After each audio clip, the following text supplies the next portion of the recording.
another episode of Book Bites, everybody. I am Kelly. This is Miss Mary Lou. Good morning. Today we are going to be talking all about books that celebrate Black History Month. So we've got some nonfiction, we've got some fiction, little history, a little bit of fantasy and contemporary. Okay, yeah, we're celebrating Black history, but I think what most of these books have in common, if not all of them, is they were written by people who are African American. So some of it's contemporary, some of it's history, but we really wanted to be sure that all of these books were written by people that are talking about their own story and history. For a long time, I was thinking about it this morning, that the only books that were published that featured people of color were written by white people. So it was quite a, and I think we're seeing more and more after a lot of nudging on the publishing industry to have books that are actually written by people of color, writing their own stories. Makes sense, doesn't it? Yeah. Logic. So I'll go first. I'm going to talk about this book, Stamped: Racism, Anti-Racism, and You. And this is a really important book.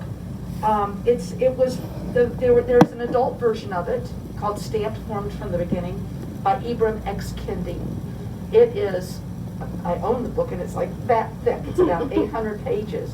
And Kendi is a scholar, professor, and it is a history of America from a Black perspective and the experience of African Americans in the history of America. There's a saying that history is always written by the winners. Whoever is in power tend to be the people that write the history, which means people who are not in power, their voices have often not been heard. This is what this is. And Jason Reynolds, who is currently the U.S. Children's Ambassador, the U.S. Ambassador for Children's Literature, great writer of books for teenagers and children, just great guy. We've talked about his book before. We'll talk about him again. But he was asked to write a version for young people of Kendi's book. And he tried to take Kendi's book and just kind of put it down in younger language, and I think he did it 3 times, and he finally went to his publisher and said, I give up, I can't do this. And they told him, Jason, just use your own voice. Just tell it like you were talking to young people. And that's what he did. This book feels like a chat. And it feels like a speed chat. This book flies through U.S. history. But its purpose is to get you interested in these different topics in U.S. history and looking at how this history was played out in the African American community, what their experience of the history was. And this is not going to give you a lot of detail. Some of this stuff I'm like, whoa! I lived through that. I know it was more complex than that.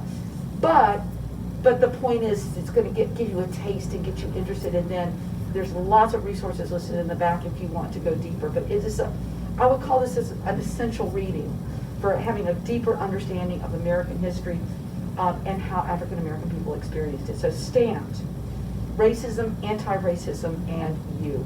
Great book. And it's by Jason Reynolds and Ibram X. Kendi. I bought a copy for myself. I need to read it. I bought a copy for myself too, and I read it, and then I donated it to the library. This is it. So we now have multiple copies of this book because it's never ends. I mean, it's a very sought after book. It's great. Yeah. So to build on that, that was a pun in many ways because my next book is called How to Build a Museum. I didn't do that on purpose. I promise. Yes, you did. Yes, I didn't. But then I looked down at the book and was like, oh, that was the fun. Okay, so How to Build a Museum, Smithsonian's National Museum of African American History and Culture by Tanya Bolden. So this book isn't long. It's not going to take you long to read. I think I read it in, half an hour, because a lot of it is these gorgeous pictures of the Smithsonian Museum. And the one takeaway here is that, like Mary Lou was saying, they always say history is written by the winners, and that the point of the museum is to prove that Black history is American history. And so it's not, it celebrates Black history and culture, but it's also, hey, this is also American history. If we're forgetting this, we're just forgetting a whole part of our history.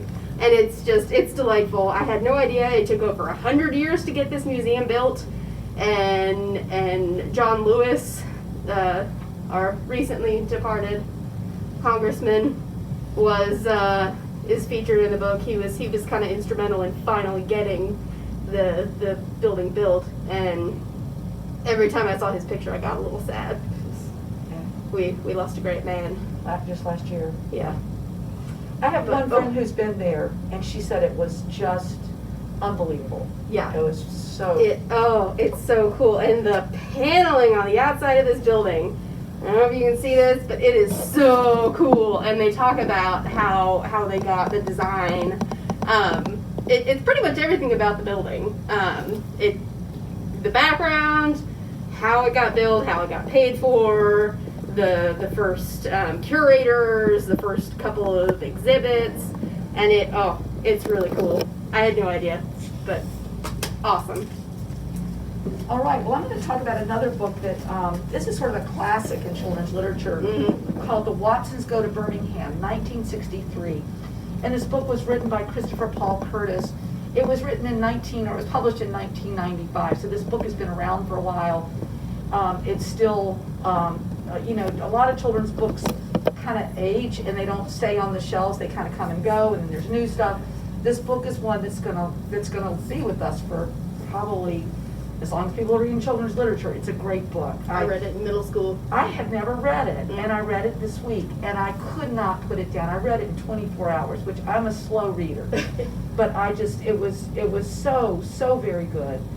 And this is about a family living in Flint, Michigan, the Watsons. They call themselves the Weird Watsons because they are always doing weird stuff. But it's more than anything. This book is a tale of a loving, functioning, fun family. They're just great characters.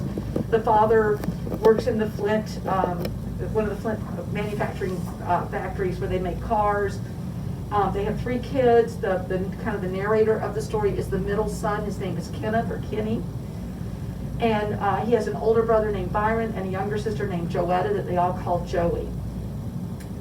And Kenny is really a bright boy. He's a very good student. He's kind of quiet. He has a lazy eye, which means one of his eyes kind of always floats to the center, and he can't move it.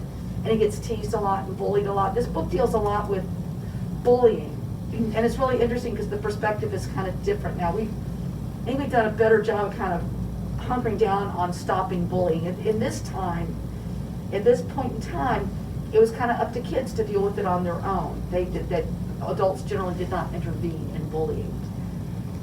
His older brother Byron is kind of taking a bad path in life. He's getting in trouble a lot. He's already flunked a grade. He skips school a lot. He has a best friend. They get in trouble a lot. They steal things. They're juvenile delinquents. They talk about it. The family calls him the juvenile delinquent. He's starting to light fires in the house, which is, if you, a former social worker with troubled teenagers, that's always a bad sign when kids start lighting fires. And so the parents are really worried about him. He protects his little brother. He loves his little brother. And when he sees his little brother getting bullied by Kenny's class bully, Byron intervenes, but man, he is brutal. He's got this guy, he's beating him up, he's throwing him against the fence, and all the kids, instead of everybody's kind of cheering him on. It's a horrible scene. And Kenny's kind of processing this. He's our narrator. He's grateful that his brothers intervened and prevented the bullying, but he's kind of terrified of his brother's own potential for brutality. And that's sort of a theme. It is a foreshadowing of things that he is going to see towards the end of the book. So Byron is in a lot of trouble, stays in trouble, and the parents decide the best thing to do is send him to his grandma's house in Alabama. Now it's the 1960s, it's 1963, and the civil rights movement is really fomenting now, and Martin Luther King is becoming very prominent. And things are rough down south, so he's going to be taken down to Alabama. His father wants to expose him to the racism, the violent racism of the South. This racism is everywhere, but it's particularly violent in the South, because he wants his son to learn how to manage his behavior and his temper, because he's going to deal with racism for the rest of his life. the grandmother's also really strict, and she's not going to let him get away with anything. So that's going to be his punishment. It's going to start off at the summer, and he hasn't got his act together. He's going to spend a whole year there. So the family gets in their car, and they drive to Birmingham. Now, I'm not going to go into a lot of detail. I don't want to, but probably if you know much about history, you will know that there was a church bombing in Alabama, in Birmingham, Alabama, in 1963, in which 4 little girls were killed. Many people were injured. And that is going to be part of this story. So the Watsons go to Birmingham, 1963. It's going to be a lot of humor, but there's also going to be some gravitas, some serious stuff that you can think about. And in the end, you're going to get a slap in the face. It's a very powerful book. I will recommend this book for ages 10 and up. Just my one little warning is there is quite a bit of language from the juvenile delinquent brother and some obscene gestures. The book is never graphic. That doesn't hit you over the head with it, but that is in there. So I would say 10 and up, or families read it together and talk about it. Great book. Great family read. All right. So I will also be talking about one. It's a little bit before the civil rights movement. It's kind of getting started, but this is Betty Before X by, oh dear, we covered up her name on with the barcode. By Ilyasa Shabazz and Renee Watson. And the most exciting thing about this book for me, I mean, it's really good. It's a really good book, I shouldn't say, is that this book focuses on Betty Shabazz, who is, well, not best known, but well known as being the wife of Malcolm X. And so the book is co-written. Ilyasa Shabazz is Betty's daughter. One of them. There are 6 daughters. But she co-wrote this with Renee Watson. And so it's fictionalized, definitely. They, in the back notes and stuff, they're like, hey, we made up this character, we like combined people here and there. But it's based very much on true facts, and the authors were able to talk to the other family members, like, hey, do you remember what was going on? They talked to one of Betty's best friends as a child and through life, so they were able to get a whole lot of insight into her as a person. So Betty, she was born Betty Dean Sanders, and she was born in the South, and her parents were not married. And so her grandmother, her father's mother, went to Betty and her mother's place one day, and Betty had some bruises that her mother couldn't explain. And so her grandmother was like, So she takes Betty, and Betty is raised by her Aunt Fannie Mae until she's 7 years old, when Aunt Fannie Mae dies, at which time she moves to Detroit, where her mother has moved and has gotten remarried, unbeknownst to her. So she now, all of a sudden, has 3 younger sisters and 2 stepbrothers. And she calls her mother Ollie Mae, which is her mother's name. She doesn't ever call her mother, because they don't get along that well. It's a really tense relationship. You can tell that they do love each other and they want each other to like each other a lot more, but it's just not, there's just something not there, not quite right. So Betty tries to do everything she can to get her mother to love her a little more, and it's just her mother, she just sees it in her mother that it's just something's off. Her mother just can't bring herself to love Betty Dean the way she does the little sisters. And Betty loves her little sisters. It's adorable, actually. And one of the big things in Betty's life is church, which I found interesting because she later converted to the Nation of Islam later in her life, which they don't mention at all because this is her as a child. But church was a really big thing for her. They went every Sunday. She did things other days of the week, and there she meets Mr. and Mrs. Malloy, who actually end up taking Betty in from her mother and stepfather. So she ends up with multiple people, and she actually, it's a really awkward moment, but she at one point calls Mrs. Molloy mother in front of her biological mother, and then she's like, uh-oh. But it's so good. And Betty, Mrs. Molloy, is really in with I should have written down the name of the league. But the Housewives League, who go around and they're trying to convince other black people that, hey, if this business doesn't hire black people, we probably shouldn't shop there. Why should we give them our money when they won't hire us? So there's a little bit of tension because some of the people they encounter are like, that's ridiculous, this is cheaper, I'm gonna go there. And other people are like, well, yeah, okay, that makes sense. Like, let's put our money where our mouths are. But that's only a little bit. It's kind of like an introduction for Betty to the civil rights movement. But it's mostly about Betty and the tensions with her family and her friends, and it's really good. Highly suggest. Nice. All right. Another historical book. This is called Brown Girl Dreaming, and this is really a memoir rather than a novel. And it's written by Jacqueline Woodson.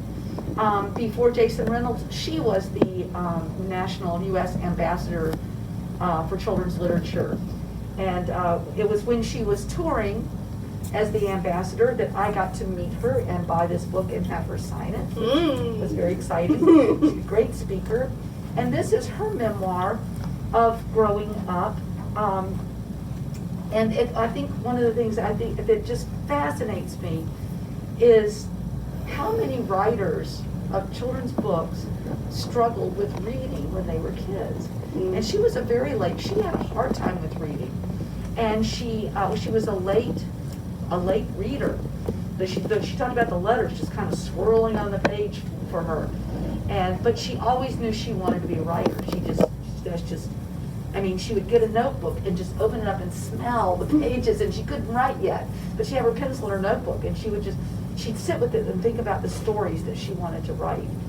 So she was, her mother's family was from a little town called Nickeltown outside of Greenville, South Carolina. Her mother married and they moved to Columbus, Ohio. And one of the tensions that Jacqueline saw in the lives of the adults in her family is who chose to stay in the South and who chose to go north. And what they had in the South was this warm, nurturing, tiny little rural community. There was trees and nature, and they were kind of out in a rural area, and their little Nickeltown community was a very loving, close community. But as soon as they walked out of it, they experienced incredible racism. They were not allowed to look a white person in the eye. If you're walking down the sidewalk and there's a white person coming, you get off the sidewalk until the white person passes. And of course you sit in the back of the bus. And some African American people were willing to put up with that, to stay in this community that was where they felt so nurtured and cared for. Others said, I will not be shamed like that again, and they chose to move north. There have been great migrations of black people from the south to the north. And Jacqueline, she had a brother and a sister from the marriage of her parents. Her mother later had another child, but her father could not bear to stay in South Carolina, and he moved the family to Columbus. And it was evidently a troubled marriage, fighting, and Jacqueline's mother really missed her family in the South. So she packed up the kids I think that Jacqueline was probably a toddler when this happened. Packed up the kids and moved south. What was going to be temporary, but it ended up being they ended up divorcing. And Jacqueline never really knew her father until she became an adult. So for many years she was raised by her grandparents. Her mother lived there, but she worked, and her grandfather was her father. She called him Pop. And it was, again, a very loving, warm home. But her mother knew that for them to get on their feet and to become financially independent, they were going to have to move north, because all the jobs for black people were just paid terribly. So they ended up moving up to New York City, which is where her mother went up to New York City and stayed for a couple of years. And when she came back to get the children, she had another child. But basically, Jacqueline Woodson, most of her growing up was in Brooklyn, New York, in a very multicultural neighborhood. Her best friend as a child, who is still one of her best friends as an adult, was from Puerto Rico, and she became fluent in Spanish. And she lived in this wonderful mixed neighborhood, and Jacqueline Woodson still lives. I believe it's in Brooklyn, New York. I think she stayed there for the rest of her life. So this is a book in verse, and it is just a lovely, lovely growing up story for a girl with a vision of what she wanted for her life, but also the tensions that were playing around her at the same time that were affecting how she was formed and the choices her parents made about where they lived. Brown Girl Dreaming by Jacqueline Woodson, it won the National Book Award. It won a Coretta Scott King Award, and it won a Newbery Honor. So this book's got a lot of medals on it, and for good reason. Beautiful writing, just beautiful. We did good picking books that piggyback off each other. Yeah, Because okay. my next book is Becoming Muhammad Ali by James Patterson and Kwame Alexander. As the tagline says, I know it's in yellow, I don't know if it's legible, before he was Muhammad Ali, he was Cassius Clay. So, I think a lot of people forget that. I usually forget that. But as Cassius Clay, he grew up in Louisville. So, this book takes place in Louisville. Yay. And there was so much that I didn't know about Muhammad Ali in this book. They did some impressive research work, and they worked with the Muhammad Ali estate, and it was totally approved by his family, and it is also written in verse. Because Kwame Alexander is the master of writing novels in verse. Yes, I get the feeling that he did most of this. I don't know the breakdown of the Patterson-Alexander writing style, but it's almost completely in verse. There are little bits, instead of chapters, they're called rounds, and so each round starts with a little bit of prose, and then it switches to verse. And the prose is written from the perspective of this imaginary character called Lucky. His real name's Lucius, but everyone calls him Lucky. And the writers have used him as an entry point into Ali's life. He didn't really exist, but in doing so, they're able to make him right there, knowing Ali. And I don't know, my train of thought ended. Completely off the rails there. Yeah, but I don't really like novels in verse normally, but Kwame Alexander, I know, he makes it I'm good. not drawn to them either, but when I pick one up and it's really well done, it's just wonderful. Yeah, It's wonderful. It's so good. And one of the little facts that I didn't know, Muhammad Ali was dyslexic. And so there's a really fantastic one, I didn't mark it, but about how, the letters would turn and words would get mixed up and backwards, and it was, I'm not dyslexic, but it made me see, oh, okay, I can kind of understand how that is now. Also, oh my goodness, the illustrations in this book. It's not a graphic novel, and the illustrator is not on the crow. Shame on you, publishers. The book is illustrated by Daoud Anyabwile, and they're gorgeous. I do believe he did the front cover as well. I don't know why James Patterson doesn't put none of his books have the illustrators on the cover. For shame. Yeah, James Patterson. For shame. Put your illustrators on the front cover. Because, look at that, that's beautiful. They're gorgeous. Yeah. Oh my goodness. They're interspersed throughout, and they're just delightful. If you like boxing, if you like novels in verse, if you like historical fiction, you are going to love this book. And he's just an interesting person. Muhammad Ali is just a fascinating person. Yeah, he was just like, I'm the greatest. And oh man. I grew up when Muhammad Ali was coming into prominence in a Southern white family. And let me tell you, the Southern white people did not quite know what to do with this very proud, out-in-your-face black man. So, yes, it's like, no. Whoa. That very much comes out. He is just so proud. He's like, no, I'm the greatest. Not necessarily because I'm better than other people, because there's no one better than me. And it just, it's fun to read from his perspective. So, highly suggest, this is my own copy. we have a copy in the library, but it's checked out. So I've got 2 contemporary novels. I'm going to try to be really brief about these. From the Desk of Zoe Washington, and this book was written by Janae Marks. I like this book a lot. This has a lot of kind of, the Zoe Washington, she's 12 years old. She wants to be a journalist. That's her dream, is to be an investigative journalist. But her other passion is baking. So there's a lot about cooking in this book. And she's just had her 12th birthday party. She had her birthday party at a bakery where you can have your birthday party and you can bake the cupcakes that you get to eat. And she's a really good baker. She's also had a recent falling out with her best friend, Trevor, because she overheard that, she doesn't tell Trevor this, but she overheard some things that people were saying, that Trevor's friends were saying about her that weren't nice, and he didn't stand up for her. But that's one of the, there's just one of the stories going on in here is that relationship between these 2 kids that have really grown up together. They live in a duplex. yeah. And Zoe's family's on one side and his family's on the other. Now Zoe's backstory, her father is in prison.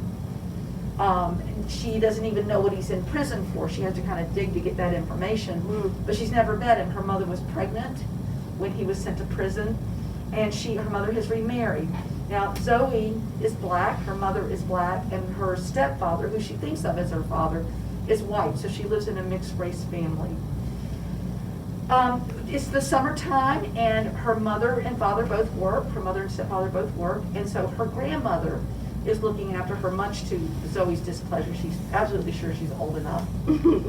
But she, the day after her birthday party, or the day of her birthday party, when she gets home, nobody's picked up the mail, and she grabs the mail and finds a letter to her from her father, and she hides it.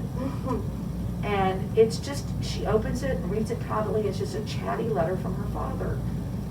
And so she starts getting the mail before anybody else and realizes these letters have been coming for her. And her mother's been hiding them. So she writes back. And finally it was her grandmother's looking after her during the summer. She gets her grandmother to tell her more and more about what happened to her father. And he was accused of a murder, which he's always denied that he did. And Zoe asks him about it, and he says, "No, I'm at peace. I fought it as best I could, but I'm at peace. I'm going to spend the rest of my life in prison, and that's just the reality." Well, Zoe wants to be an investigative journalist, so she is determined to. She wants to know whether her father committed this horrible crime, and decides to investigate. And in her process, because she doesn't believe anybody could go to prison that's innocent. How could that happen? So she begins investigating about the incarceration of innocent people and how that happens. She gets involved with the Innocence Project, which is a real thing, and there's a lot of stuff in here, if you read this novel, that you're going to learn about the incarceration of people with really shoddy evidence, particularly people of color. It's a huge, huge problem. So, From the Desk of Zoe Washington by Janae Marks. It's really good book. We both read it. Yes. Yeah. Did you like it? Mm-hmm. Yeah. All right. My next one is a toss-up. I'm not going to talk about any of these in depth, but I want to remind you that we have these delightful nonfiction graphic novels. This one, Martin Luther King Jr., it's one of the Show Me History series. They are fantastic. They're told by the Statue of Liberty and Uncle Sam, the I Want You to Serve guy, except they're both kids. And that's our frame story for the story of the Show Me History. Oh no, someone just dog-eared these pages. No. Oh. Sorry, that was mighty distracting for me. Don't tell her I dog your books all the time. It's kind of, it's your book. Anyway, yes, so these are all great. We've got quite a few of them. This one's on Dr. Martin Luther King Jr. We've also got, I'm surprised we didn't have any other biographies on Colin, I'm going to say his name wrong because I'm not a sports person. Kaepernick? Yeah. Kaepernick? Ha ha! Yeah, so these from Graphic Universe, they're not very in-depth, so you're not going to learn a whole lot, but if you're curious at all about him, definitely suggest these. It's really cool. Yeah. been really interesting to follow the movement he started about kneeling at the national anthem. Yeah. It's really, he started a movement, and boy, did he suffer for it. Yeah, yeah, oh yeah, and I mean, that's what this is about. Yeah. It goes into his backstory a little bit, but it is mostly about the kneeling. Yeah. And Claudette Colvin refuses to move. I think more people know about her now, but I still don't know that she's that famous. But Claudette Colvin basically did the same thing Rosa Parks did before Rosa Parks. But they ended up, it doesn't actually say that in here, but I do know from other historical evidence that they chose Rosa Parks because Claudette Colvin was a pregnant teenager. And they were like, it doesn't look great, so we're going to make Rosa Parks our picture story here. So, Claudette Colvin, she did it first. Actually, not first. There was someone in the 1800s that did it on a rail car. I don't remember their name. It was also I think we have a book about that, though. Yeah. I think we do. Yeah, so check that out. And finally, this one is brand new, Nat Turner's Rebellion. He was a slave, and he kind of reminded me of the story of Joan of Arc, actually, because he thought he had, did he or did he not? I don't know. I'm not him. But he thought that he had revelations from God that told him, you're going to escape. And so he gained the trust of multiple other slaves, and they revolted. They killed a lot of people. There's a lot of death in this book. But yeah, it was very interesting. I did not know much about this at all beforehand. No. So those are my graphic novel selections for today. All right, I'm going to talk about one last book. I just read this book yesterday. This is called Clean Getaway by Nick Stone. This book also has illustrations, and they don't cite the illustrator in it. For shame, publishers, for shame. I know. I need to look and see. I'm sorry, I don't even know I didn't pay attention. Bad me. Anyway, I love it. This book is dedicated to both Jason Reynolds, who we've talked about, and to Brian Stevenson, who runs one of the Innocence Projects. This is about a boy named William, but he's going on a road trip with his grandmother, and she calls him Scooby-Doo. Because when he was a kid, he watched Scooby-Doo cartoons, but he could never pronounce it right, and much to his horror, because he's now almost 13, his grandmother still calls him Scooby-Doo. And Nick has been raised by a single father. His mother left right after she gave birth because she said she wasn't ready to be a mother. And Scooby-Doo has never even met his mother. He's been raised by this very high-achieving father. He's an aeronautic engineer, and he is a very serious, very strict father with really high expectations.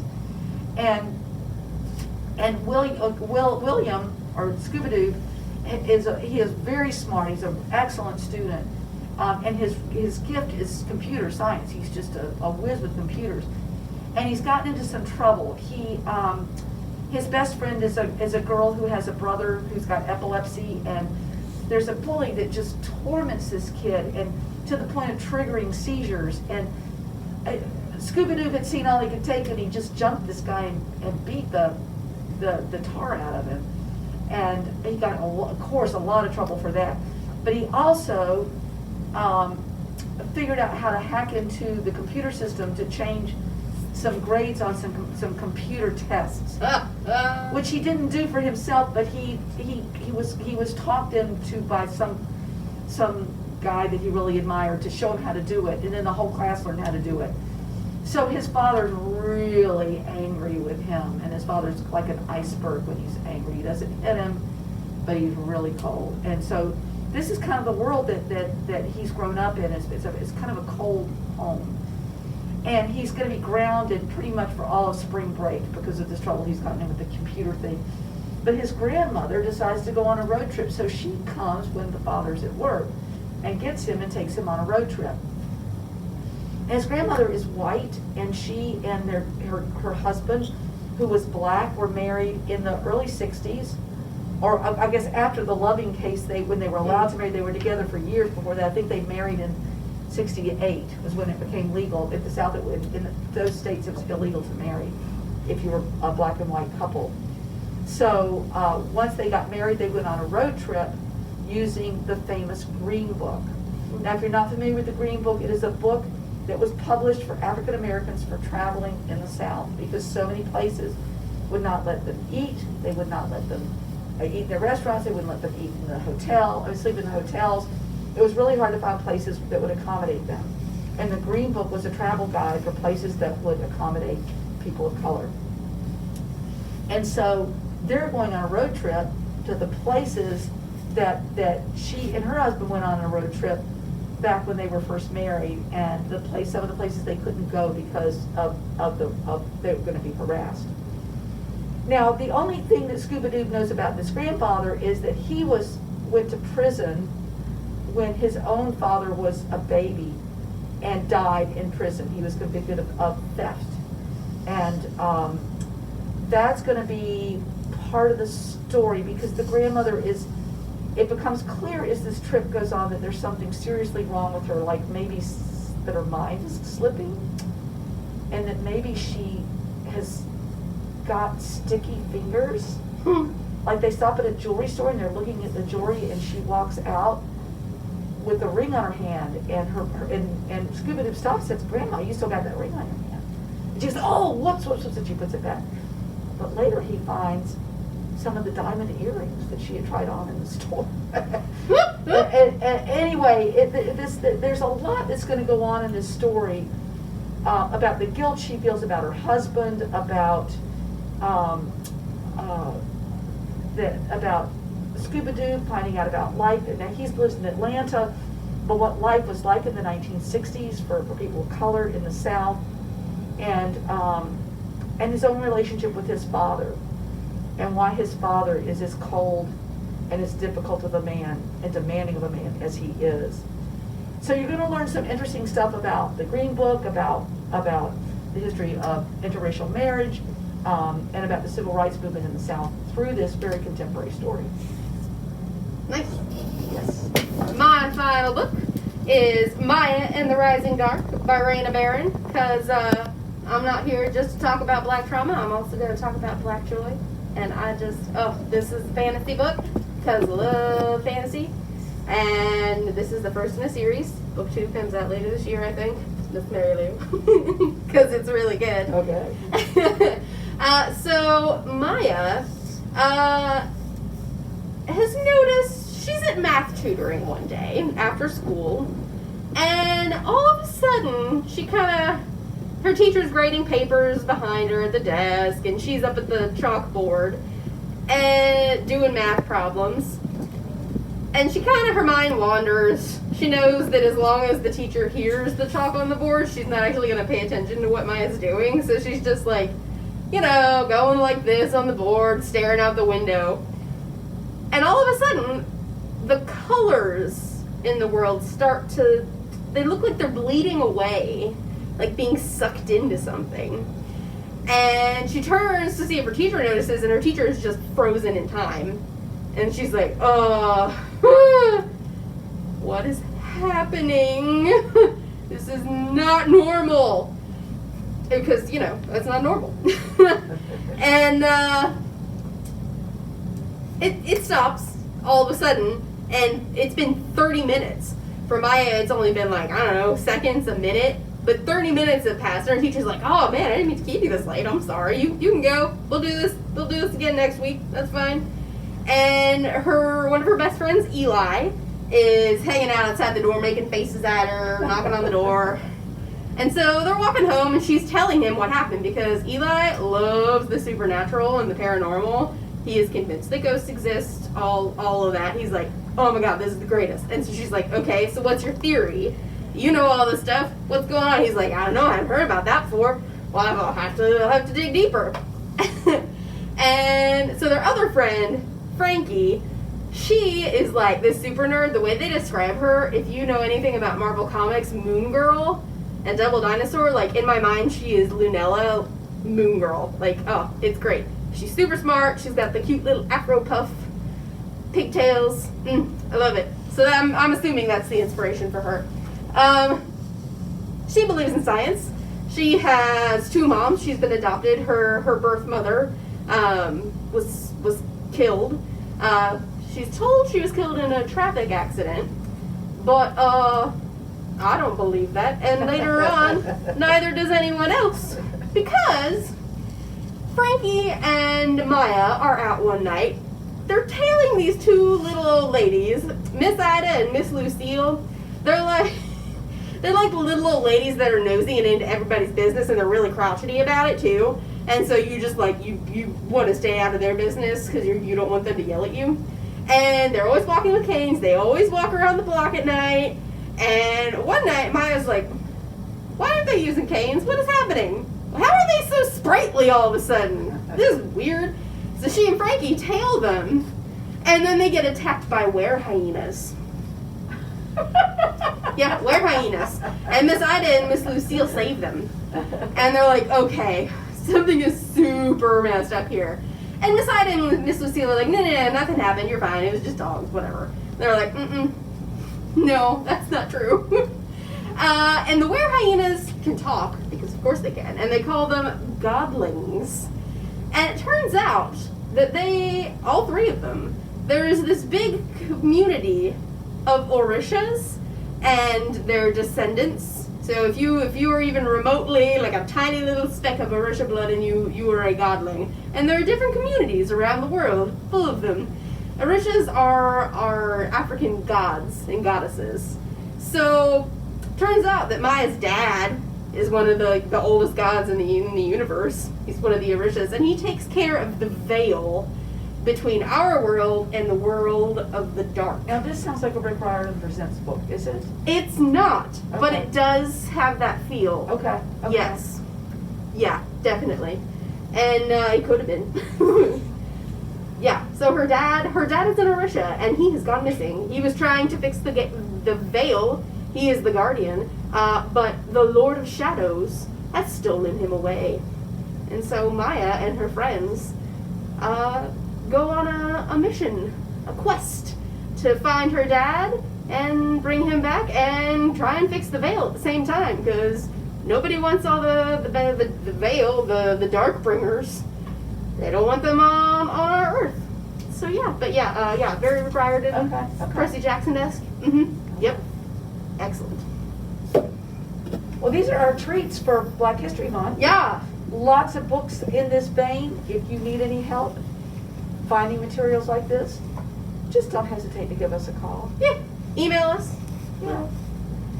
Kelly at Scott Publib, Mary Lou at Scott Publib. Give us a call. So in 2 weeks, we're going to be talking about award winners, right? Yes. So the just a couple weeks ago, all the youth media awards, the Newbery, the Caldecott.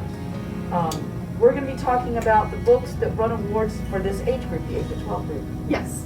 And next week, science. Yes, color, science of color. Yes. Yes.